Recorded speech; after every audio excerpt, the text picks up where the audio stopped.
সালামু আলাইকুম। আশা করি আল্লাহর রহমতে সবাই ভালো আছেন, আমিও ভালো আছি। আজকের সকালটা অনেক সুন্দর, আকাশটা অনেক মেঘাচ্ছন্ন। সকাল সকাল উঠে ফ্রেশ হলাম, মুখে বাসায় তৈরি গোলাপ জল দিয়ে মুখে হালকা থুপে নিলাম, ঘষে নিলাম। তারপর টমেটোর ভর্তা খেতে ইচ্ছা করছে, তো কী আর করা, ক্রেভিং যখন কোনো খাবারের চলে আসে তো সেটা তো করতেই হয়। এজন্য ভালোভাবে শুকনো মরিচ ভেজে গুঁড়ো করলাম, তারপর হাত দিয়ে ভালো করে মেখে মেখে ভেঙে নিলাম। টমেটোর খোসাগুলো ছাড়িয়ে নিচ্ছি, তারপর মগ দিয়ে ভালোভাবে ডলে নিলাম। আলুগুলো সুন্দর করে ছিলে নিলাম। এখন ভালোভাবে আলু টমেটো একসাথে ডলে নিব, তারপর ভালো করে হাত দিয়ে পেকতে পেকতে মেখে ঝোল ঝোল টমেটোর ভর্তা করব।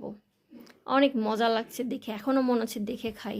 তারপর অনেকগুলো কাঁচামরিচ আনছে, তো এগুলো ভালোভাবে সিদ্ধ করে নিয়ে ব্লেন্ড করে রাখলাম। এতে হাতের কাজ কমে যাবে, সময় বেঁচে যাবে। এভাবে আপনারা অনেক দিন ধরে ফ্রিজারে সংরক্ষণ করে রাখতে পারবেন। বাঁধাকপি রান্না হলো, পাবদা মাছ রান্না হয়ে গেল, করলা ভাজিও করেছি, আনারসও কেটে নেওয়া হয়ে গেছে। এখন শুধু খাবার পালা।